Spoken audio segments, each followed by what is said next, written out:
Question number 31 to 35.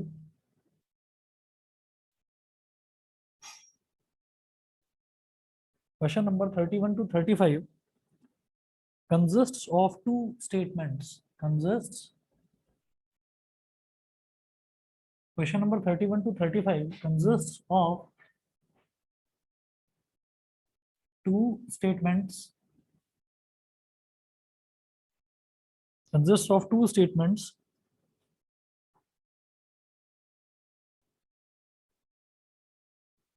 Assertion, bracket में लिख रहा हूं A, एंड रीजन, ब्रैकेट में हम लिख रहे हैं R. फिर है answer these questions selecting the appropriate option given below.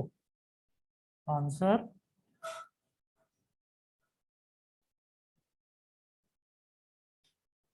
these questions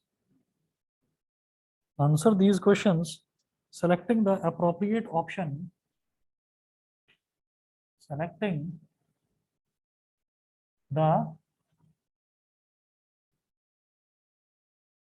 appropriate action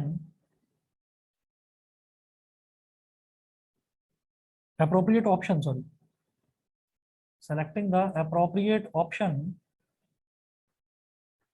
given below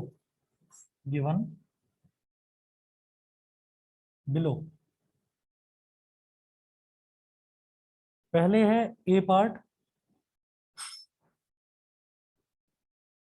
है, बल्कि स्मॉल ए लिखें, small A, option A, both A and R are true, both capital A and capital R are true, and R is the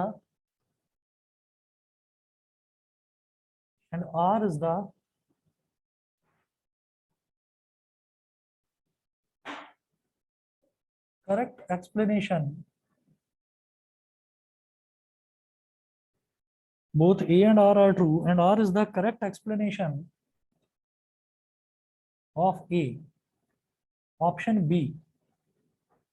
Both A and R are true.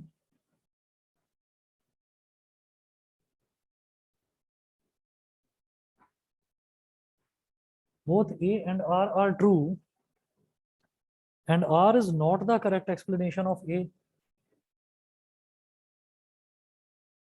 And R is not the correct explanation of A. Option C. A is true but R is false.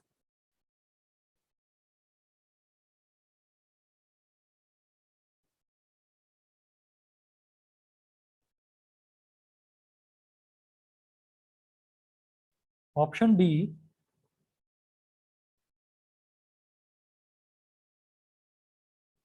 A is false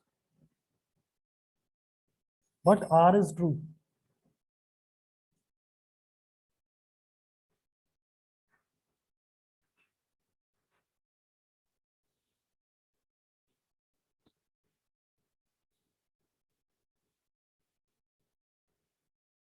तो आप चार option देखिएगा, जो चार option दे रखे हैं, कोई भी क्वेश्चन हमारे पास आएगा उसमें यही चार ऑप्शन आएंगे आपके पास लिखे हुए. इन चार में से ही कोई एक ऑप्शन सही होगा, बाकी तीन जो है वो गलत होंगे. देखो ऐसा होता है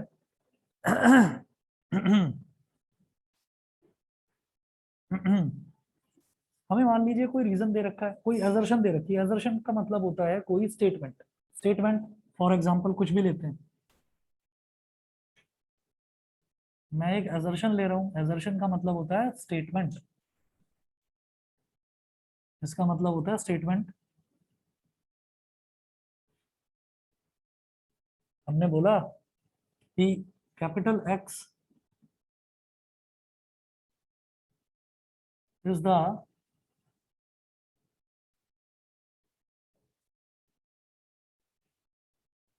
brother of capital Y. Capital X is the brother of capital Y. कि कोई दो पर्सन्स हैं, दो कोई ह्यूमन बींग्स हैं, तो कैपिटल एक्स जो है वो वाई का भाई है। समझ गए? कैपिटल एक्स जो है वो वाई का भाई है। मैं तुम्हारा भाई हूं, तो ये असर्शन हो गया। इसका रीजन ये दिया जाएगा कि तुम भी मेरे भाई हो। भाई मैं तुम्हारा भाई हूं तो तुम भी तो मेरे भाई हुए। ठीक है, रीजन में कुछ ऐसा ही दिया दिया हुआ है कि y इज द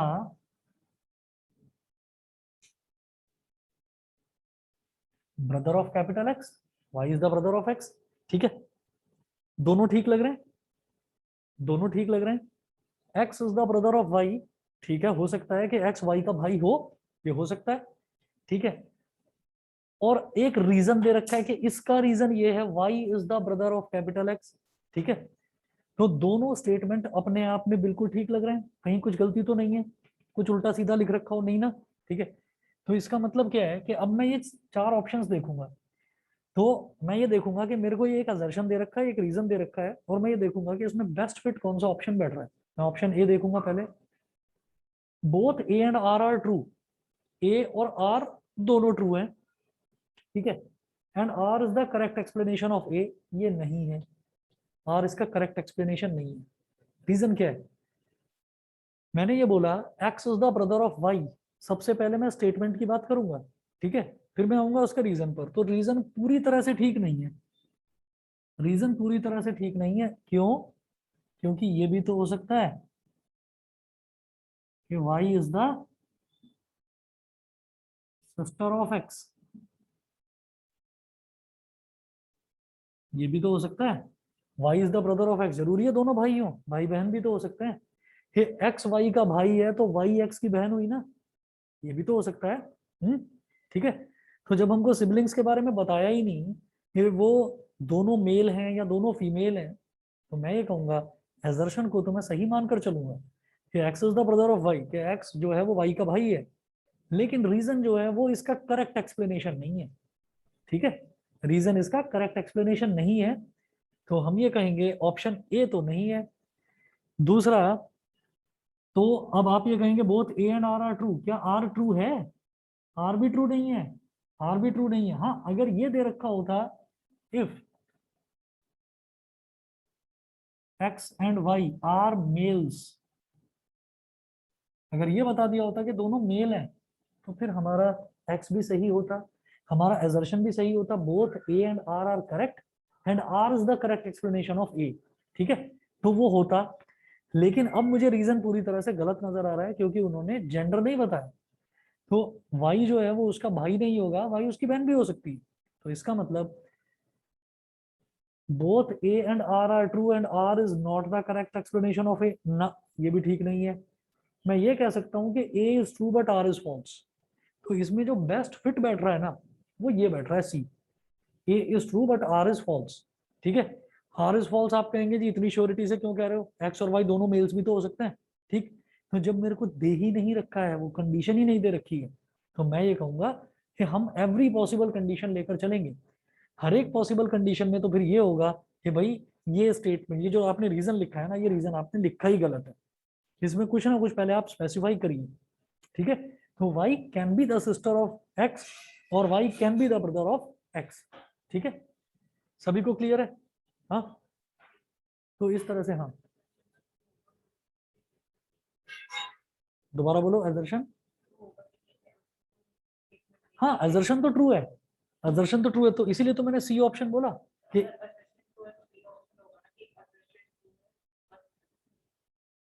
समझ गए ना। हाँ, चलिए, अब ऑनलाइन वाले बच्चे बताएं सभी को क्लियर है मैं क्या कहना चाह रहा हूँ?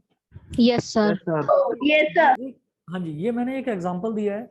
अब क्वेश्चन जैसे आपने ये नोट करा, अब इसके बाद क्वेश्चन नंबर 31 टू 35, अब मैं 5 क्वेश्चन एक एक करके बताऊंगा।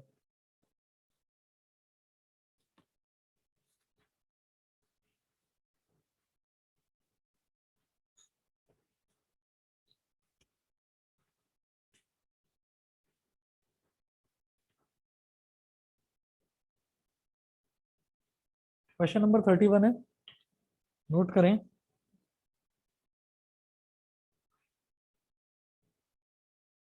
ए लिखा हुआ है, ए मतलब क्या दे रखा है इसमें, असर्शन दे रखा है। असर्शन क्या है, displacement can be positive, negative और जीरो।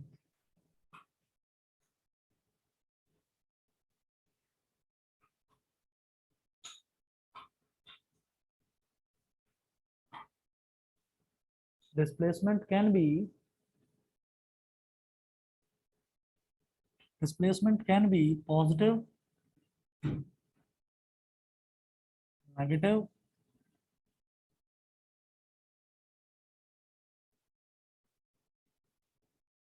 और जीरो। आर यानी कि reason,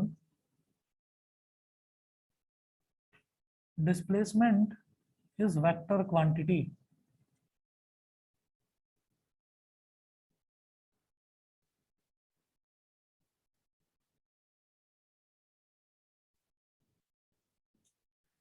displacement is vector quantity. ठीक है, पहले ये बताइए असर्शन ट्रू है या नहीं है, असर्शन ट्रू है या नहीं है, ट्रू है। हाँ ट्रू है। बिल्कुल सही। देखिए असर्शन जो है, ये जो पहली स्टेटमेंट दे रखी है ये पूरी तरह से ट्रू है। डिस्प्लेसमेंट क्या होता है, डिस्प्लेसमेंट हमारा बस ये होता है कि फाइन इनिशियल पोजीशन से और फाइनल पोजीशन के बीच का जो शॉर्टेस्ट स्ट्रेट लाइन डिस्टेंस होता है उसको मैं डिस्प्लेसमेंट बोलता हूँ। तो हम क्या समझाना चाहेंगे यहाँ पर कि जैसे मान लीजिए इसका सॉल्यूशन देखो आप। अच्छा आपको पता है ओएमआर शीट क्या होती है, ओएमआर शीट जानते हैं सब बच्चे, यस सर। सभी को मालूम है, चलिए ठीक।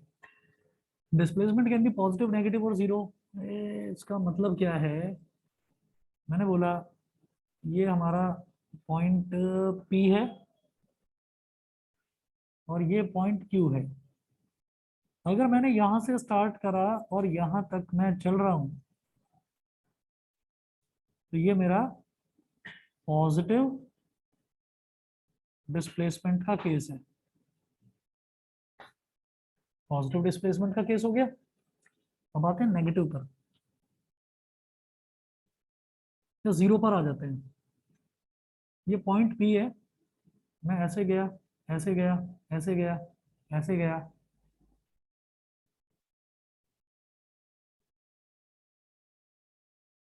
मैं घूम फिर कर वापस यहीं आ गया।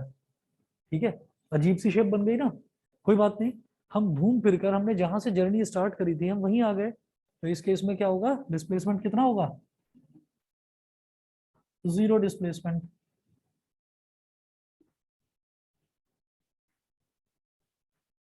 Zero displacement. अब आप ये देखिएगा कि जैसे हम अपनी सोसाइटी की बात करते हैं,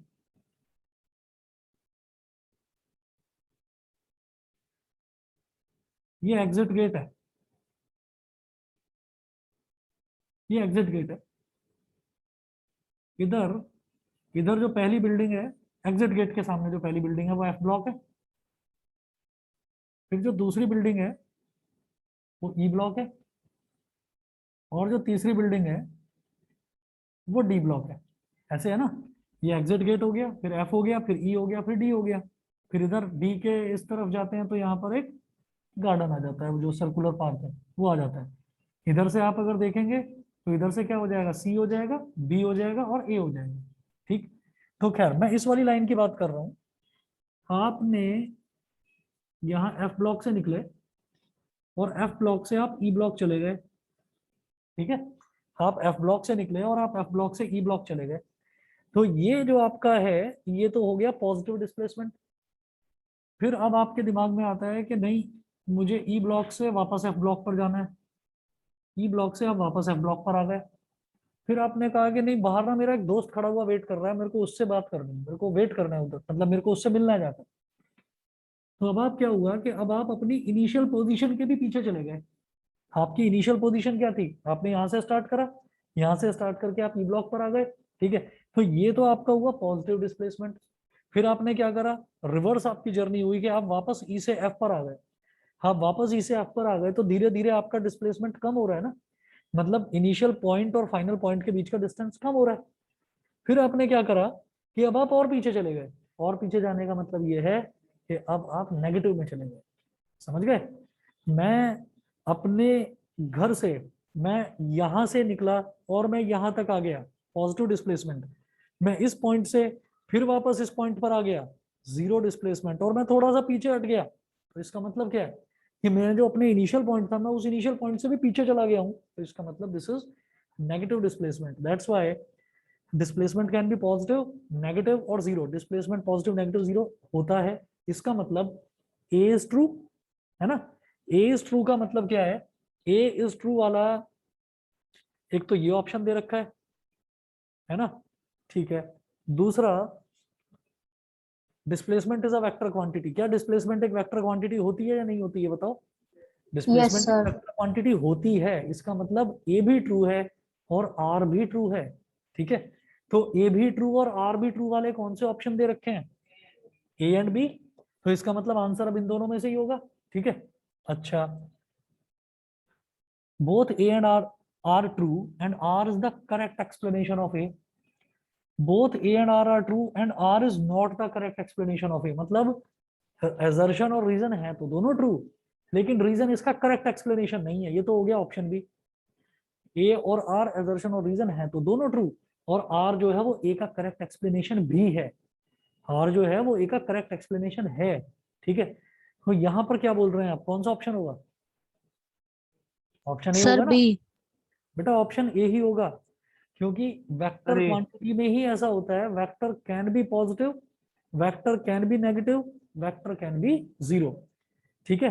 तो वो वेक्टर क्वांटिटी है, क्योंकि यहाँ पर जो है ना देवांश, यहाँ पर डायरेक्शन से ही सब कुछ पता चल रहा है मेरे को, समझ गए। Yes sir. ठीक है, तो वेक्टर का मतलब ये है कि जिसमें मैग्नीट्यूड के साथ डायरेक्शन भी होती है, क्योंकि पहले मैं यहां से यहां गया तो मेरी ये डायरेक्शन थी ना, फिर मैं यहां से यहां वापस आया, जीरो डिस्प्लेसमेंट हो गया, डायरेक्शन थी ना, फिर मैं और पीछे की तरफ चला गया तो क्या हो गया, ये डायरेक्शन की ही तो बात हुई। तो यानी कि वेक्टर क्वांटिटी वाली बात, डिस्प्लेसमेंट एक वेक्टर क्वांटिटी है, that's why it can be positive, negative और zero. Scalar quantity is always positive. Scalar quantity क्या होती है, डिस्टेंस, डिस्टेंस तो हमेशा पॉजिटिव ही होता है। भाई कितना ट्रेवल करा, हम कहेंगे ग्राउंड के मैंने 4 चक्कर लगाए, एक चक्कर कितने मीटर का है, 100 मीटर का, तो मैंने 400 मीटर मैंने डिस्टेंस ट्रेवल करा। ग्राउंड के चक्कर लगाए तो वो पूछोगे भाई डिस्प्लेसमेंट कितना, भाई कुछ भी नहीं करा तूने, तो ऐसे ही फालतू झूठ बोल रहा है, 0 मीटर है तेरा डिस्प्लेसमेंट, कैसे, जहां से स्टार्ट करा घूम फिर कर वहीं आ गए ना। तो जो डिस्प्लेसमेंट है ये जो है ये तो जीरो हो सकता है, नेगेटिव हो सकता है, लेकिन डिस्टेंस नहीं हो सकता। तो A and R both are true and R is the correct explanation of A. तो इसमें हमारा आएगा option A, option A. Excuse me sir. हाँ जी बताइए। सर डिस्प्लेसमेंट नेगेटिव कब होता है? डिस्प्लेसमेंट नेगेटिव इस केस में होगा कि जैसे मान लीजिए ये पॉइंट पी है और ये पॉइंट क्यू है, मैं पी से क्यू तक जा रहा हूं अगर, तो मेरा डिस्प्लेसमेंट हो गया पॉजिटिव। मैं पी से क्यू तक गया और वापस घूमकर पी पर आ गया तो मेरा डिस्प्लेसमेंट हो गया जीरो। मैं पी से क्यू तक गया और फिर वापस मैं, यहाँ पीछे एक पॉइंट है आर, मैं आर तक चला गया तो अब मेरा डिस्प्लेसमेंट नेगेटिव हो जाएगा। Okay sir. तो ठीक है, इसके बाद मैं देखूंगा question number 32।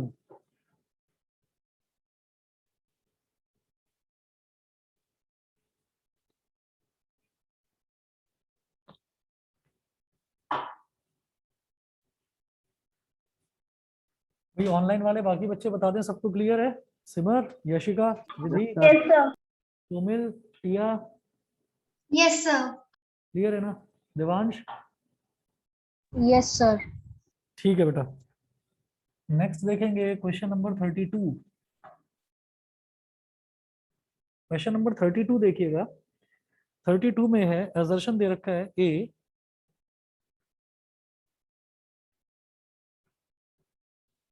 Passenger sitting in बस फील्स फॉरवर्ड जर्क।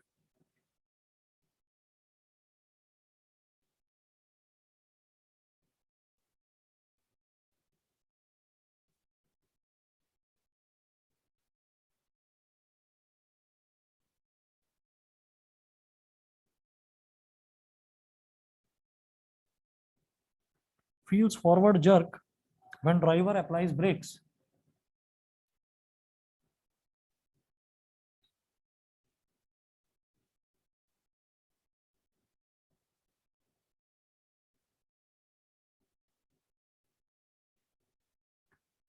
इसका रीजन दे रखा है every action has equal and opposite reaction.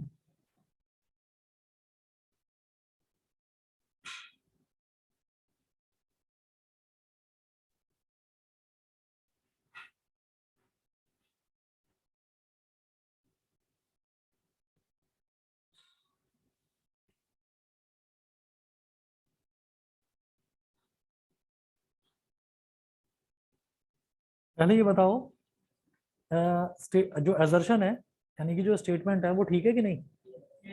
ठीक है। पैसेंजर सिटिंग इन बस, बस हम बस में बैठे हुए हैं और जैसे ही हम बस में बैठे हुए हैं, बस में बैठे बैठे क्या होता है, अचानक से ड्राइवर ब्रेक लगा देता है। जैसे ही ब्रेक लगाता है तो मुझे आगे की तरफ ऐसे झटका लगता है।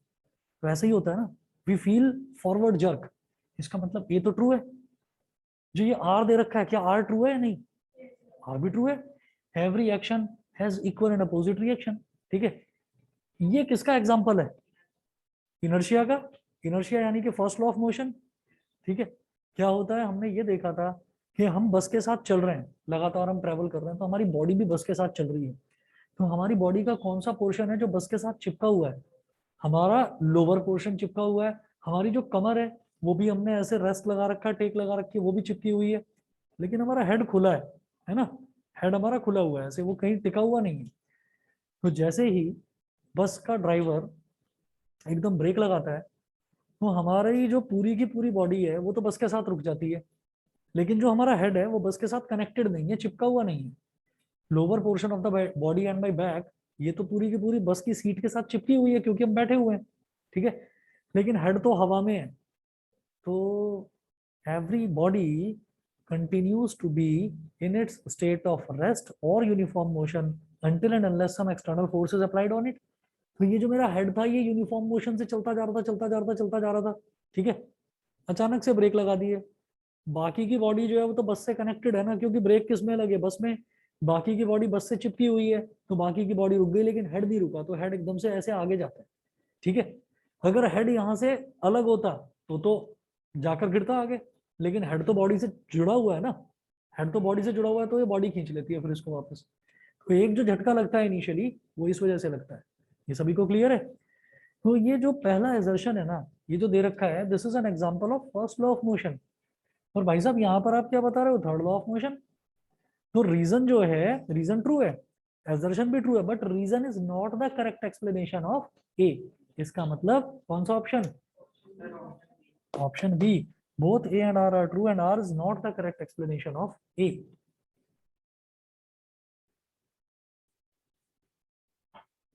Question number 33।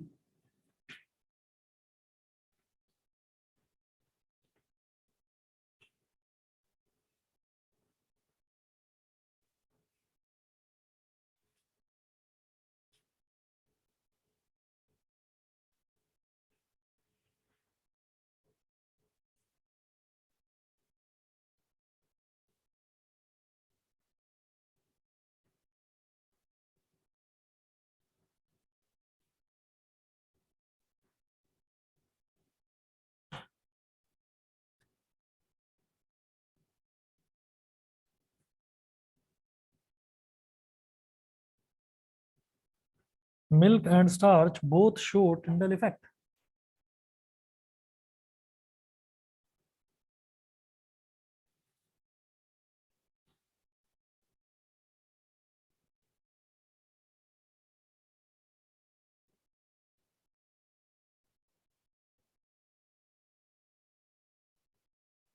Are particle of milk and starch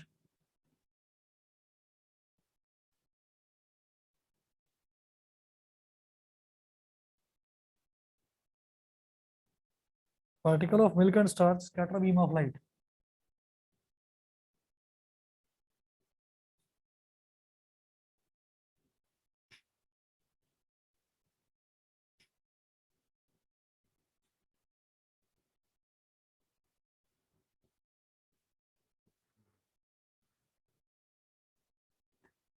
ये तो ट्रू है कि मिल्क और स्टार्च दोनों के दोनों टिंडल इफेक्ट दिखाते हैं, है ना? टिंडल इफेक्ट का मतलब क्या है? टिंडल इफेक्ट का मतलब ये है कि अगर एक कंटेनर में, एक ग्लास के बड़े कंटेनर में मिल्क रखा हुआ है, हमने उस पर एक टॉर्च से लाइट मारी, है ना, लाइट उस पर हमने स्ट्राइक करवाई, तो जब उस पर लाइट जाएगी, लाइट लगेगी, तो वो जो मिल्क है वो पूरा का पूरा ना लाइट को स्कैटर कर लेगा, लाइट को स्कैटर कर लेगा। तो इसका मतलब लाइट जो है वो आर पार नहीं जा पाएगी। ठीक है, ये लाइट को स्कैटर करना ही तो टिंडल इफेक्ट कहलाता है। सेम केस स्टार्च में भी है। तो particle of milk and starch scatter beam of light, ये भी ट्रू है, ये भी ट्रू है, और मुझे लगता है कि आर इसका सही है एक्सप्लेनेशन। ठीक है, नहीं नहीं, याद है कि नहीं, बताओ तो सही। हाँ, तो इसका मतलब आर जो है, ये जो रीजन है, ये इसका सही एक्सप्लेनेशन है, तो ऑप्शन ए।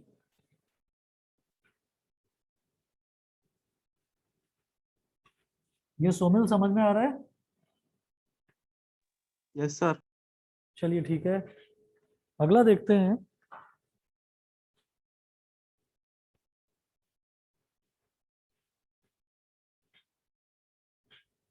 सर हाँ जी, सर एक बार ये वाला वापस समझा दीजिए। दोबारा बताता हूँ। Milk and starch both show Tyndall effect, मैं इधर कर रहा हूँ इसको।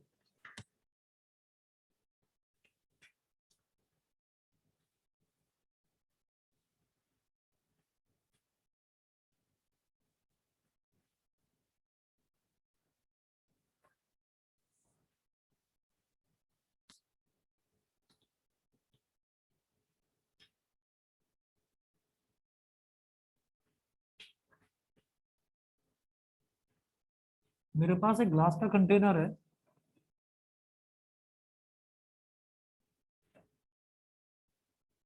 और इस ग्लास के कंटेनर में ना मिल्क भरा हुआ है।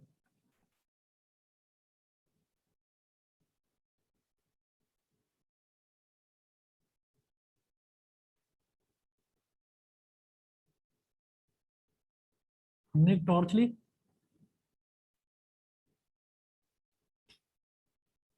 टॉर्च ने इस पर लाइट डाली। ठीक है, अब होता क्या है कि हमने ना दो तीन तरीके की चीजें देखी थी। एक तो देखा था सॉल्यूशन,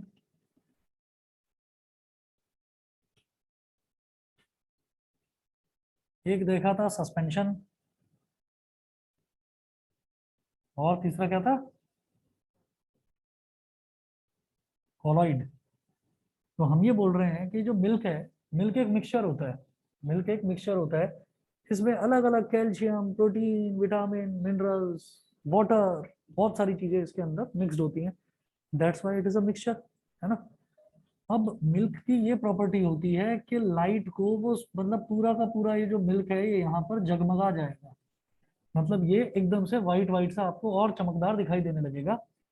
ये अपने अंदर से लाइट को पास नहीं होने देगा, लाइट को पास नहीं होने देगा। वो जो एक सॉल्यूशन होता है ना, क्लियर सॉल्यूशन, क्लियर सॉल्यूशन अपने अंदर से लाइट को पास होने देता है। For example water, for example salt solution, for example sugar solution. तो वो जो है वो अपने अंदर से लाइट को पास होने देते हैं, लेकिन मिल्क पास नहीं होने देता। सेम कहानी स्टार्च की है, ये स्टार्च भी अपने अंदर से लाइट को पास नहीं होने देता। तो क्यों नहीं होने देते? क्योंकि ये लाइट को स्कैटर कर लेते हैं, लाइट को ये घेर लेते हैं, इनकी प्रॉपर्टी है ना। तो लाइट को घेर लेते हैं, यानी कि particle of milk and starch scatter beam of light, चारों तरफ से कहते हैं ना घेर लेना, तो घेर लेते हैं। ये जो घेरना होता है ना लाइट को, इसी को तो टिंडल इफेक्ट बोलते हैं, इसी को टिंडल इफेक्ट बोलते हैं। तो इसका मतलब ए भी ट्रू है, आर भी ट्रू है, and R is the correct explanation of A. समझ गए? Yes sir. ठीक है जी। उसके बाद question 34,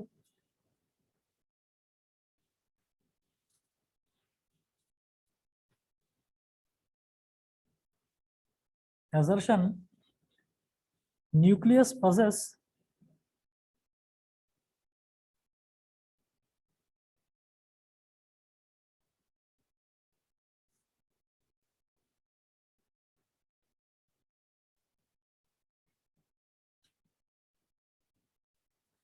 chromosomes and DNA।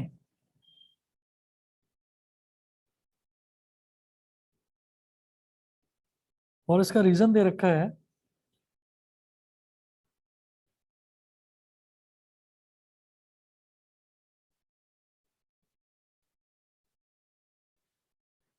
DNA is responsible for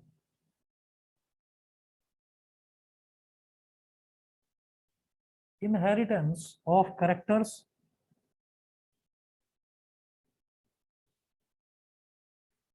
DNA is responsible for inheritance of characters.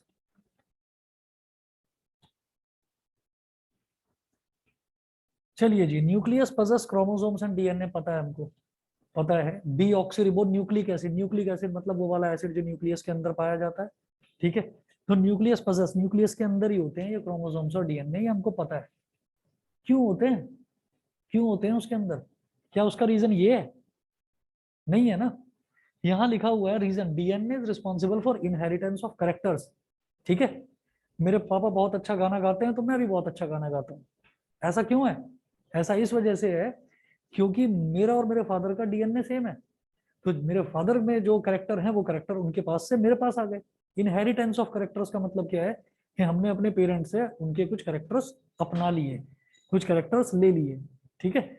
तो DNA is responsible for inheritance of characters. अगर ये आ जाए, अगर एजर्शन में ये लिखा होता, कोई भी ऐसी प्रॉपर्टी लिखी होती, कोई भी ऐसा कैरेक्टरिस्टिक लिखा होता, मेरे पापा बहुत अच्छा गाते हैं तो मैं भी बहुत अच्छा गाता हूँ, अगर ये एजर्शन में लिखा होता, अगर ये एजर्शन में लिखा होता तो ये रीजन उसका बिल्कुल सही एक्सप्लेनेशन था, because DNA is responsible for inheritance of characters. तो ये बिल्कुल सही एक्सप्लेनेशन था। न्यूक्लियस के अंदर, न्यूक्लियस के अंदर क्रोमोसोम्स होता है और डीएनए होता है, सही है, ये तो सही है, ठीक है। क्यों होता है, क्यों होता है भाई, है ना। तो वो रीजन थोड़ी है ये रीजन तो ये बता रहा है कि डीएनए जो है वो इनहेरिटेंस ऑफ कैरेक्टर्स के लिए रिस्पॉन्सिबल होता है। तो इसकी वजह से थोड़ी है उसके अंदर डीएनए, समझ गए कि नहीं? यश, क्लियर है? तो हम ये कहेंगे ए भी ट्रू है, आर भी ट्रू है, but R is not the correct explanation of A. इसका मतलब कौन सा ऑप्शन? बी। बी। हाँ जी, ऑप्शन बी।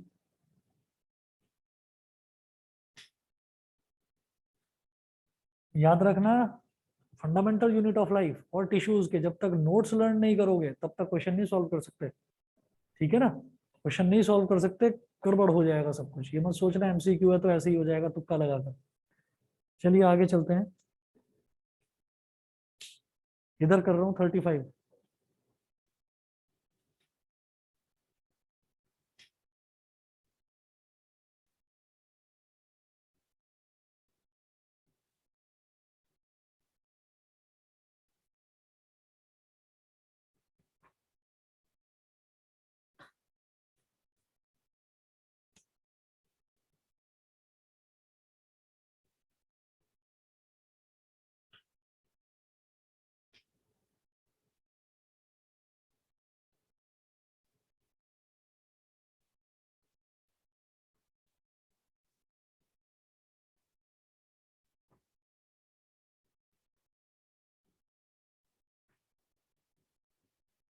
assertion है cell is a structural and functional unit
cell is a structural and functional unit of living organisms। क्या true है या false है?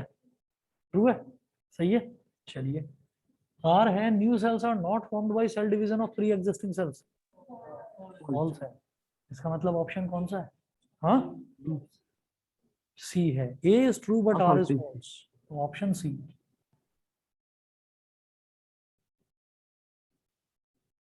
अच्छा, अगर यहां पर ये लिखा होता, अगर यहां पर बीच में नॉट ना लिखा होता तो कौन सा ऑप्शन होता बताइए? बहुत बढ़िया, ऑप्शन बी। क्योंकि आर अब ट्रू है और ए भी ट्रू है, लेकिन आर इसका करेक्ट एक्सप्लेनेशन नहीं है। ठीक है, आर इसका करेक्ट एक्सप्लेनेशन नहीं है, तब ऑप्शन बी हो जाता। ठीक है, तो बेटा आज फिर इतना ही कर लेते हैं, बाकी फिर कल देखते हैं। और किसी भी बच्चे को किसी भी टॉपिक के कोई नोट्स वगैरह मिस हो गए हो, कुछ हो, तो प्लीज मेरे को बता देना, तो मैं अभी दे देता हूँ। सर हाँ जी, बताइए। सर मुझे सैम्पल पेपर में एक डाउट है। हाँ बताओ। Sir question number 55। 55 कौन सा? यही वाला सैंपल पेपर ये? Yes sir, CGDM. चलिए ठीक है बेटा, कल बता दूं, ओके सर। है ना, कल बताता हूँ। चलिए ओके। Excuse me sir. हाँ अभी दे सर? 2 मिनट। हाँ जी बेटा बताइए। सर मेरे को sir forces and laws of motion के सर नोट्स चाहिए थे सर, मेरे आधे रह गए हैं। ठीक है, मैं बता दूंगा, दे दूंगा। Okay sir. ठीक है, चलिए ओके। Thank you, sir.